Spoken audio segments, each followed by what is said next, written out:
कि तत्वाधान में हमारे बीच बहुत दिन में मिला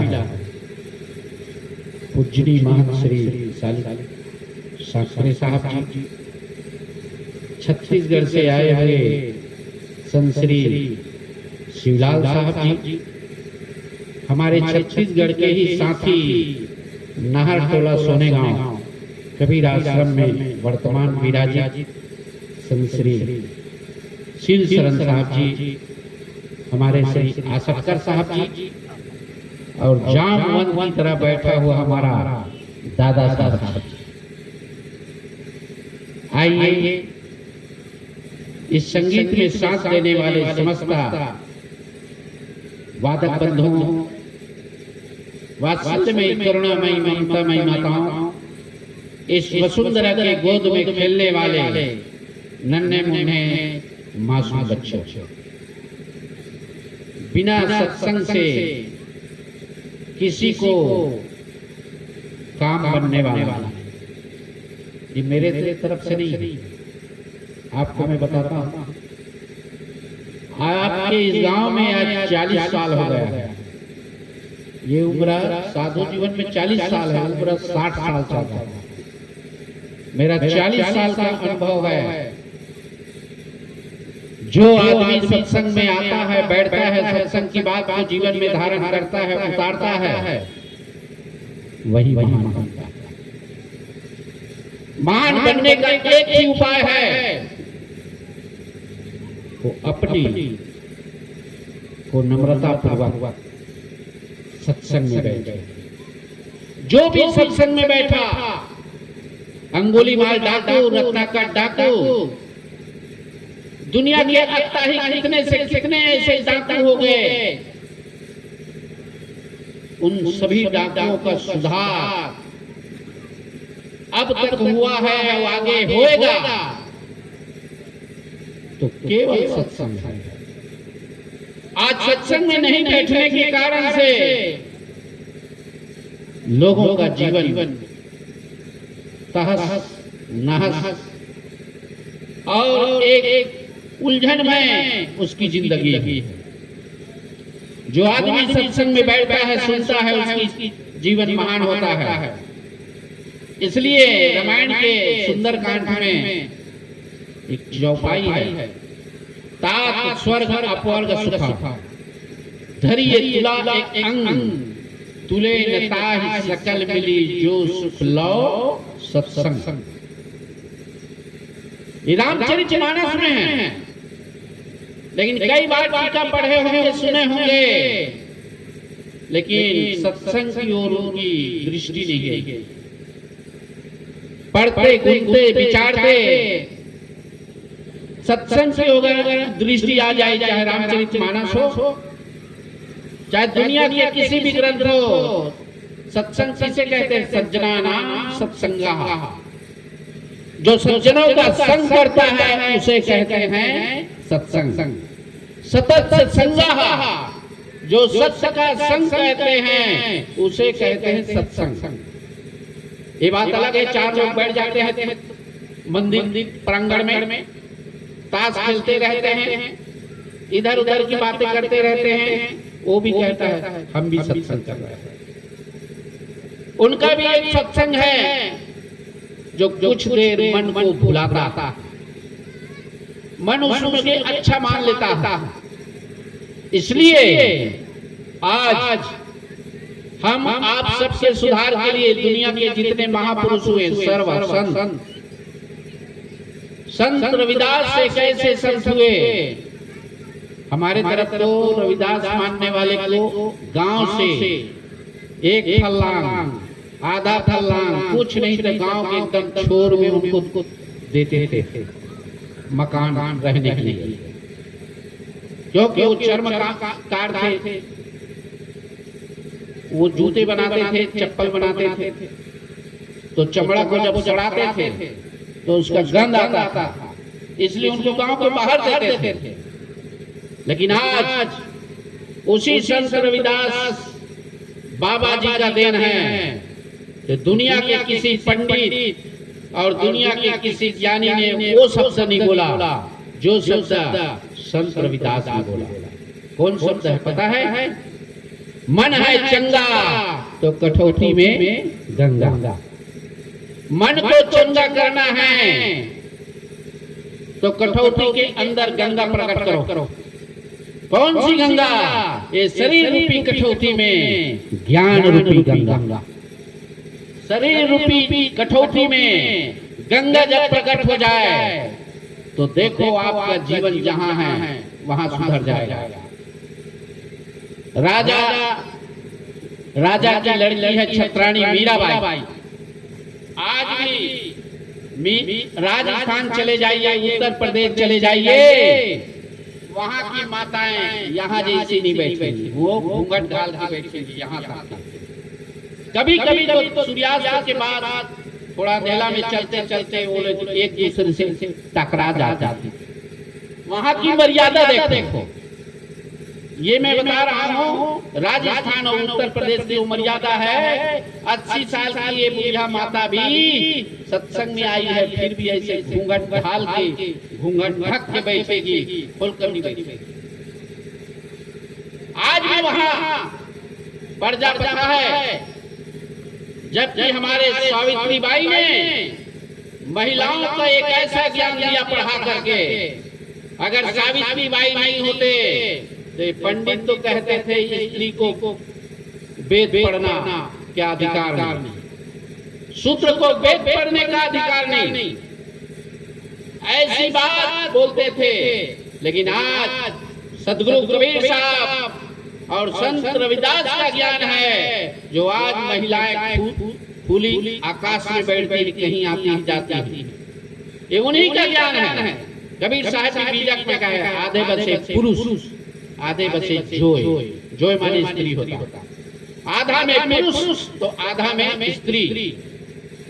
भारत का संविधान बनाने वाला द्विवेदी त्रिवेदी चतुर्वेदी नहीं, मिश्रा तिवारी शुक्ला पांडे नहीं, जिसको महार कहते थे उसमें से डॉक्टर भीमराव अंबेडकर ऐसे महापुरुष हुए।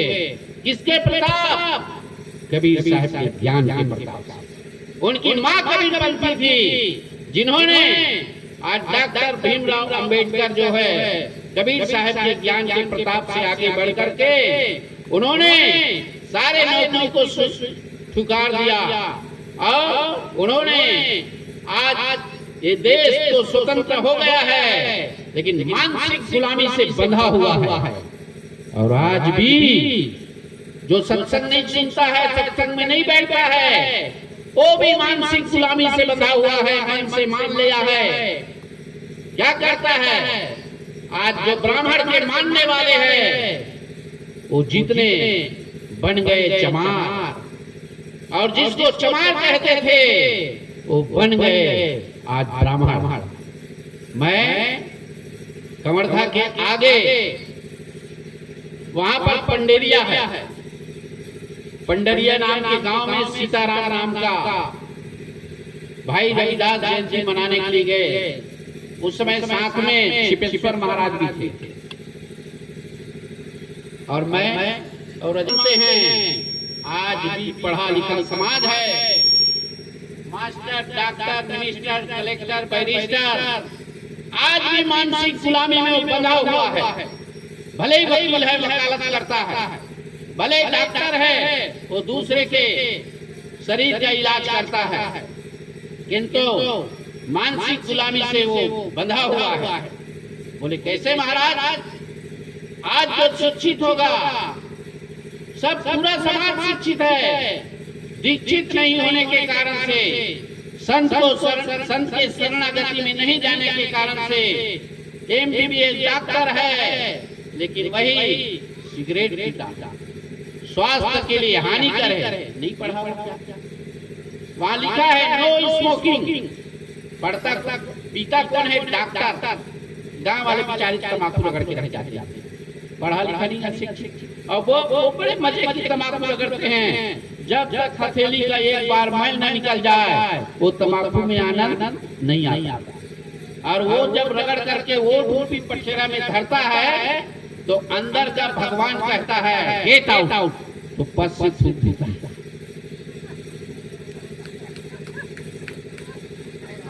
और सिगरेट पीता है पढ़े लिखे लोग, अंदर जब जाता है तो अंदर जब भगवान कहता है नो अलाउ, तो दोनों नाक से भर भर भर भर वो निकाल देता है रेलवे की तरह। पढ़ा है ना, विवेक हुआ। इसलिए कबीर साहब को कहना है पढ़ा पढ़े लिखे क्या कीजिए, अंत बिलैया क्या हो रमैया राम। पढ़ा लिखा जरूर है, लेकिन बिना सतगुरु के ज्ञान, बिना संतों के ज्ञान के बिना ये जीवन मन के बंधन से नहीं, मानसिक बंधन, उसी को मैं मानसिक गुलामी कहा। आज मानसिक गुलामी, पढ़ा लिखा शिक्षित समाज, देशी विदेशी, जवान वृद्ध नर नारी, ये हम सब जो संतों के शरणागति में नहीं गए वो सब बंधे हुए हैं। आज संतों के शरणागति में जो गए उसका घर, उसका परिवार वो सुधरा हुआ। आज संतों की सत्संग में कौन जाता है? स्वामी महावीर। जैन धर्म में जाके देखिए, बहुत कम लोग हैं। आपके यहीं का जैन नहीं होगा, उसका आचार विचार, खान पान, रहन सहन, एक दूसरे में बोलने की कला कुछ और, वो भी आदमी है। भगवान बुद्ध का ज्ञान है, किंतु हमारे बुद्ध कुछ बनते लोग। एक बार मैं नागपुर में गया, दीक्षा भूमि कामठी में रुका था। वो बनते हैं, प्रेमी हैं, वो आश्रम में भी आते हैं। उन्होंने बुलाया आदर सत्कार से, सबसे बढ़िया चतुर्मास के समापन में वो बुलाए थे। वहां बुलाया तो साहब जी आप बोलेंगे, आखिरी दिया। मैं कहा देखिए भाई, आपको ये पाठ करिए, आप पाठ के बाद जब उपदेश शिक्षक आएगा तब रात भर बैठे रहे उन लोगों के साथ। उसके बाद जब नंबर आया तो नंबर में यही बोला कि आज हम सब लोगों को चाहिए शुद्ध शाकाहारी बनना चाहिए, क्योंकि जैसे खावे अन्न वैसे बनाए मन, और जैसे पीवे पानी और वैसे निकले वाणी। हम किसी भी मत संप्रदाय में चले जाएं, ये आपके महाराष्ट्र में चलता है धूमदेव बाबा, बहुत अच्छा। कोई देवी देवता का वो पूजा पाठ नहीं करता। हम लोग तो भी नहीं करते। हम लोग कौन सा देवी देवता करते हैं? ये बैठे हुए चेतन आत्मा की करते। बाकी देवी देवता हम करते नहीं, कोई अंतर नहीं। दीपक वो भी जलाता है, दीपक हम भी जलाते हैं, लेकिन उनमें एक ही थोड़ा कमजोरी है, जो बच जाए सब खा जाए। पीने भर का छोड़ा दिया, बचता है तो खा जाओ, तुम्हारा आत्मा ठीक है तो। ये नियम में वो ढिलाई कर दिया, जिसके कारण से आज उसकी संख्या बढ़ गई। लेकिन मेरे बच्चों याद रखिए, हम हिंदू हैं, सनातनी हैं या जो भी हैं, लेकिन मुख्य पॉइंट क्या है? जियो और जीने दो। आज जो जियो और जीने दो को जानता है वही सच्चा सनातनी। सनातनी कौन होता है? जो धर्म का पालन करता है। रामचरितमानस में आया है, धर्म नहीं भाई, पर पीड़ा समन समाई।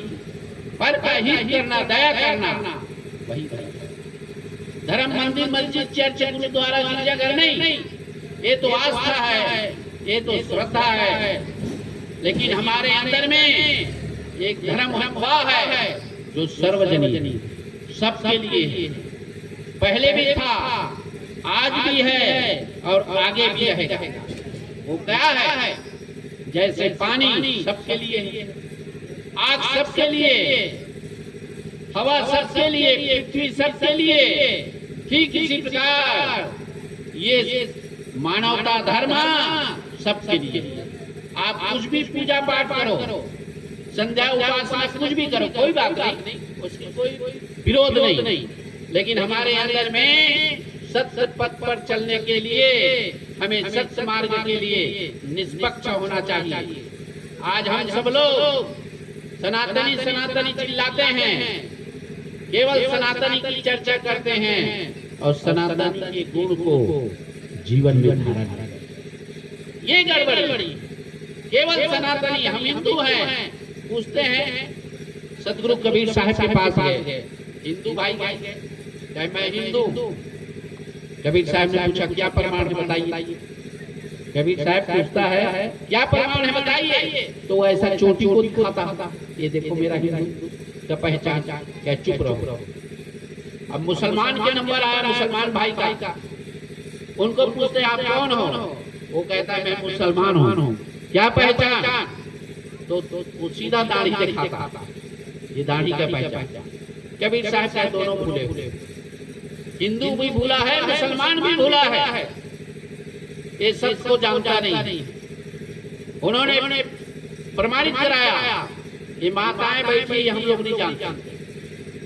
छोटे बच्चा जब जन्म लेता है तो दाढ़ी रही चोटी, पूछो उनको अभी, आज से 650 वर्ष की पुरानी तर्क को अभी पूछ लो वर्तमान में। जब बच्चा जन्म लेता है तो न दाढ़ी रहती न चोटी। असली हिंदू हो तो वहीं से दाढ़ी बन के, मुसलमान हो तो दाढ़ी आना चाहिए, खतना हो गया आना चाहिए।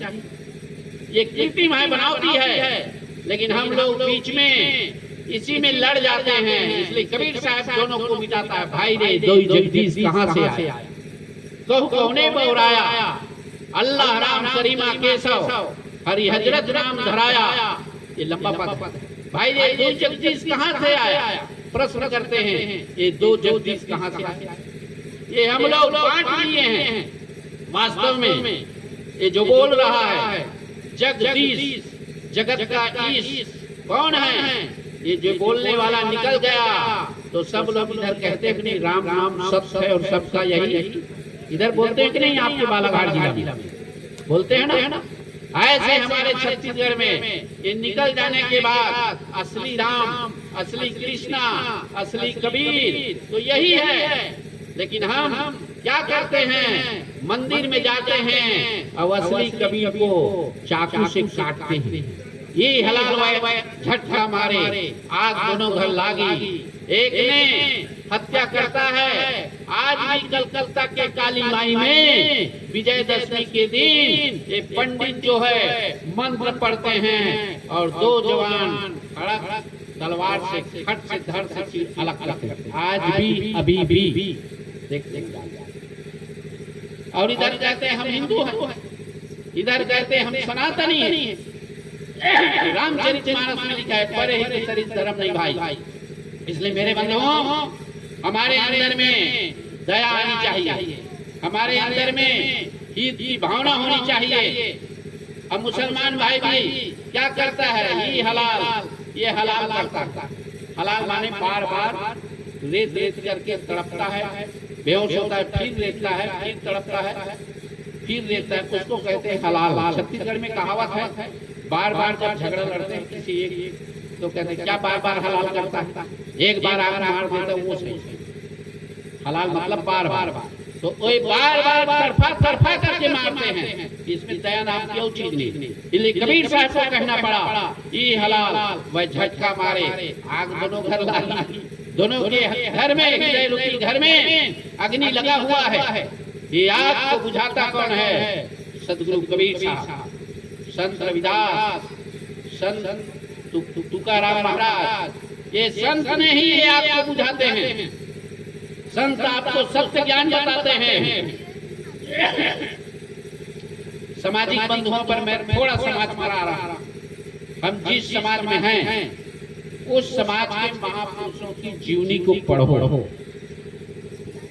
और उनके जीवनी को पढ़ करके जीवन में जरा आचरण करो। हर समाज में कोई न कोई महापुरुष हुआ, हर समाज में हुआ है। महाराष्ट्र संतों की भूमि है, वहां देखिए। लेकिन एक बात है, बड़े डंके की चोट पर कहता हूं, ब्राह्मण समाज में आज तक संत नहीं हुए इतिहास में। अभी वर्तमान में सदगुरु श्री अभिलाष साहब वो ब्राह्मण समाज के थे, लेकिन ब्राह्मण का गुण नहीं था उनमें, संत के गुण थे, जिसके कारण से हम लोग उसी में के शिष्य हैं। ये मैं ये पहनता हूँ ना अल्फी, उसका एक कारण है, आपको बताता हूँ। मैं पारखी का अगर कपड़ा पहनूंगा तो वो सोचेंगे देखते ही पारखी, क्योंकि पारक संतों को देख करके बहुत सारे के मन में बहुत भ्रांति है, वो भूल गया। जबकि हम सब पारखी, बाजार में जाते हैं सौदा खरीदते हैं, पैसे ले लेते हैं क्या? उसको परखते हैं, जांचते हैं। इसलिए सब पारखी हैं। संत ज्ञान के पारखी होते हैं, दर्जी कपड़ा का पारखी होता है, लोहा लोहा का पारखी होता है, सोनार सोना का पारखी होता है। इसी प्रकार से चींटी से लेकर हाथी तक सारे जीव पारखी हैं। उसमें चेतन तत्व है, चेतने की शक्ति है, चेतने का गुण है। निज स्वरूप सकल को परख करके जानते हुए हम निज को स्वयं को जाने। हम स्वयं को नहीं जानते हैं, जिसके कारण से हम अटकते भटकते लटकते चटकते मटकते खटकते एक दूसरे को विरोध में आकर पटकते। छत्तीसगढ़ी भाषा बोला हूँ, कई लोगों को माले पड़ा कि नहीं पड़ा। निज को नहीं जानने के कारण से अटक जाते हैं, लटक जाते हैं, भटक जाते हैं, खटक जाते हैं और एक दूसरे में भिड़ जाते हैं। वही है भटकना। और जो निज स्वरूप को जानता है वो अपने आप में रहता है और सत्य को जान करके वो मस्त रहता है। आपका स्वरूप कैसा है? अगर कोई प्रश्न करे, पूछे आप कौन हो, तो बताओगे रामलाल, राम खैरी, ये तो शरीर का नाम है। जहाँ रहते हो गांव का नाम, जिस जिला में रहते हो जिला का नाम। नहीं, मैं ये नहीं पूछता आप कौन हो। पढ़ा लिखा शिक्षित है लेकिन वो सत्संग में नहीं बैठा है तो क्या कहता है? वो मालूम नहीं। फिर वो कहता है मुझे नहीं मालूम। मेरा शरीर का नाम नहीं पूछते, गांव का नाम नहीं पूछते, तो मुझे मालूम नहीं।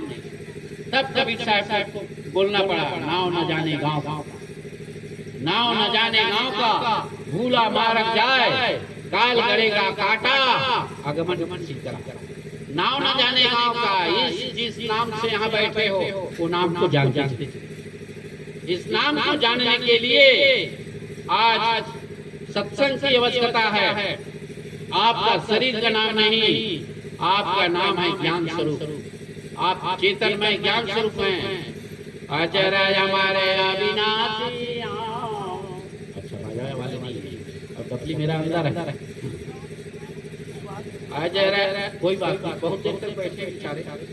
अजर हमारे अविनाशी, देखे ले देखन नहीं पाऊं, मैं ज्ञान स्वरूप प्रकाशी आऊं, मैं ज्ञान स्वरूप प्रकाशी आऊं। मजीरा बजाओ। अजर हमारे अविनाशी आऊं, देखे ले देखन नहीं पाऊं, मैं ज्ञान स्वरूप प्रकाशी आऊं, मैं ज्ञान स्वरूप प्रकाशी आऊं।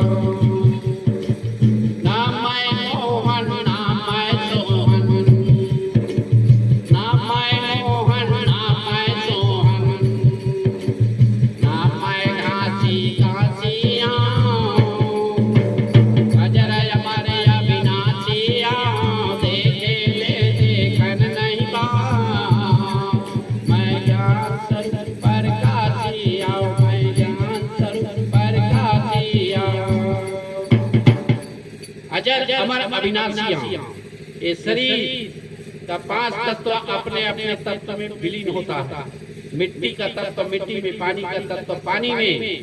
मकान बना लेकिन मकान गिर करके आज भी खंडहर है और अनंत साल तक खंडहर रहेगा।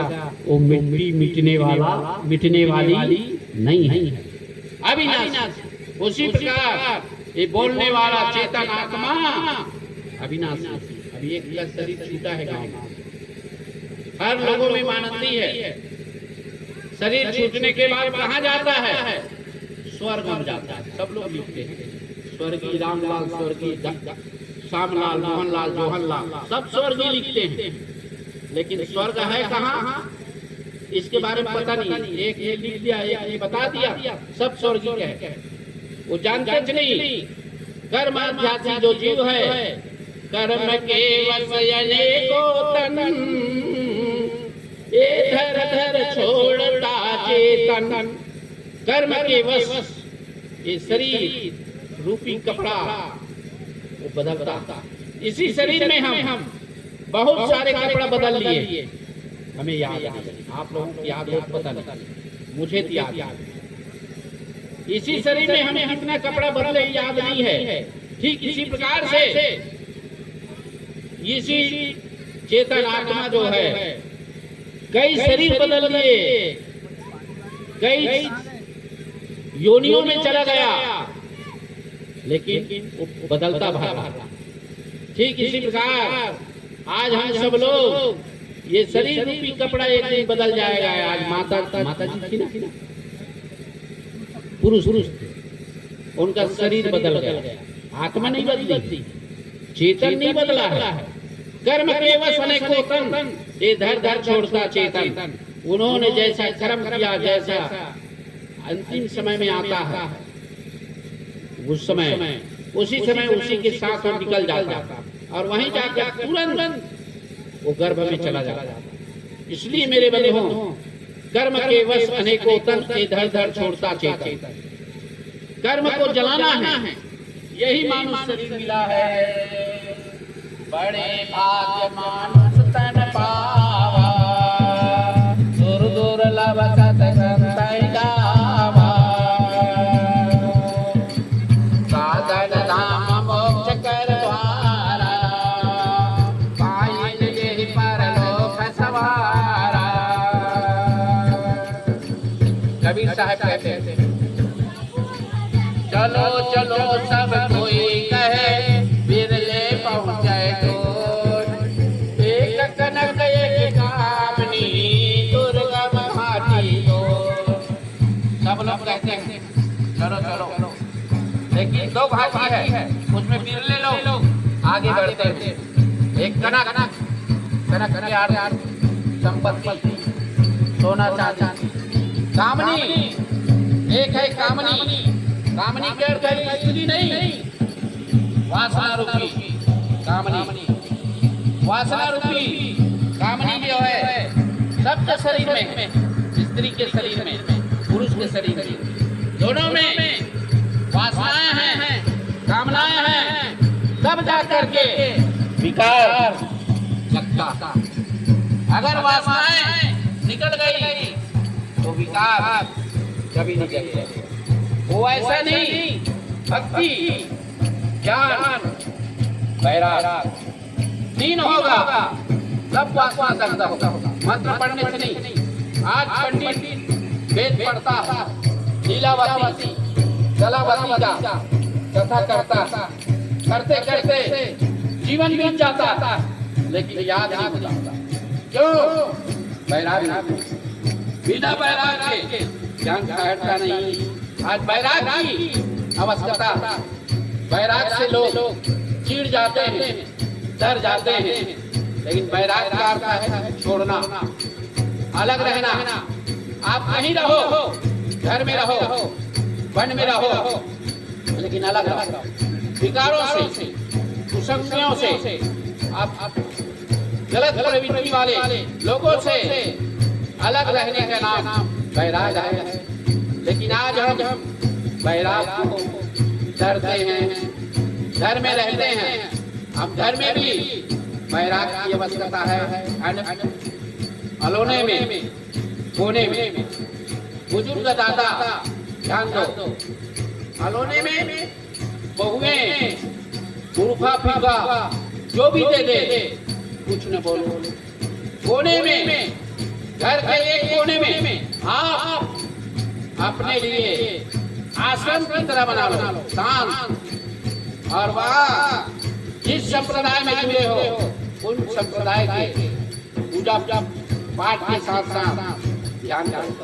साधना, सत्संग, ज्ञान और साधना की बात आपको समझ में नहीं आएगी जब सत्संग में आओगे तब। इसलिए मैंने प्रसंग था 7 स्वर्ग, अब स्वर्ग का धैर्य तुले नदारी सकल मिली, जो सुख लो सत्संग। तब जाकर के जीवन में आनंद आएगा। आनंद के लुटे खजाने,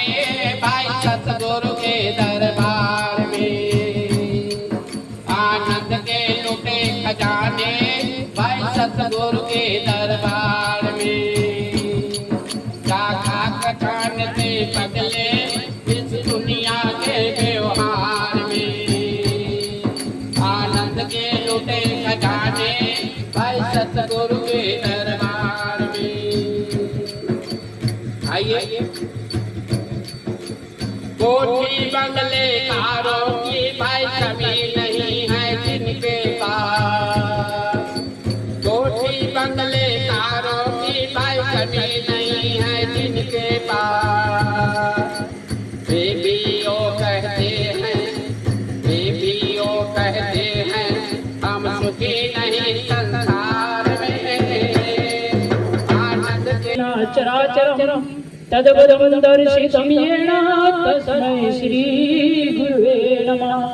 वंदे कोटि कोटि प्रणाम, कीर्तन जाने प्रिय को कर गुरु आप समान। यह तन विष की बेलरी गुरु अमृत की खान, शीश दिए जो गुरु मिले तो भी शास्त्रा जान। इस मंच पर विराजमान परम श्रद्धेय श्री कुमार साहेब जी, सदगुरु कबीर आसाद सिपरिया, परम श्रद्धेय बहुत सुंदर संगीत एवं प्रवचन सुनाने वाले श्रद्धेय महासालिक साहेब जी, हमारे गुरु भाई शिवलाल साहेब जी, असटकर महाराज जी, तुलसी साहेब जी पर विराजमान सभी संत गुरुजनों, सभी देवी एवं देवताओं, आप सबके चरणों में त्रैवार साहेब बंदगी, साहेब बंदगी, साहेब बंदगी। इन सब में से मैं ही हूँ एक अनपढ़, शायद सब लोग पढ़े होंगे। ये सौभाग्य है कि ये संत गुरु के आशीर्वाद से मुझे कुछ सुनने का, समझने का अवसर मिलता है। एक छोटा सा भजन आप लोग गुनगुनाओ 2 मिनट। कभी शायद पहले बार गोरखनाथ के यहाँ गए थे तो पहले बार उसने दोहराया था। बुझो बुझो गोरखनाथ अमृत वाणी, बरसल कमरा भिजल पानी जी। बुझो बुझो गोरखनाथ अमृत वाणी, बरसल कमरा भिजल पानी जी। बरसल कमरा भिजल पानी, बरसल कमरा भिजल पानी। बुझो बुझो गोरखनाथ अमृत वाणी, बरसल कमरा भिजल पानी। बुझो बुझो गोरखनाथ अमृत वाणी, बरसल कमरा भिजल पानी। तरते गला पर पनिहारी, तरते गला पर पनिहारी, लइका के गोद में खेले मातारी जी, लइका के गोद में खेले मातारी जी। बुझो बुझो गोरखनाथ अमृत वाणी, बरसल कमरा भिजल पानी जी। बुझो बुझो गोरखनाथ अमृत वाणी, बरसल कमरा भिजल पानी। भूखल चोर निगलल कुकुर, भूखल चोर निगलल कुकुर, मर गए मन से झिकाते ढोर जी, मर गए मन से झिकाते ढोर जी। बुझो बुझो गोरखनाथ अमृत वाणी, बरसल कमरा भिजल पानी जी। बुझो बुझो गोरखनाथ अमृत वाणी, बरसल कमरा भिजल पानी। कौवक डेरा में पीपल करे बासा, कौवक डेरा में पीपल करे बासा, मुसवक बिला में बिलय होगी नासा जी, मुसवक बिला में बिलय होगी नासा जी। बुझो बुझो गोरखनाथ अमृत वाणी, बरसल कमरा भिजल पानी जी। बुझो बुझो गोरखनाथ अमृत वाणी, बरसल कमरा भिजल पानी। भूखल चोर निगलल कुकुर, भूखल चोर निगलल कुकुर, मर गए मन से झिकाते ढोर जी, मर गए मन से झिकाते ढोर जी। बुझो बुझो गोरखनाथ अमृत वाणी, बरसल कमरा भिजल पानी जी। बुझो बुझो गोरखनाथ अमृत वाणी, बरसल कमरा भिजल पानी जी।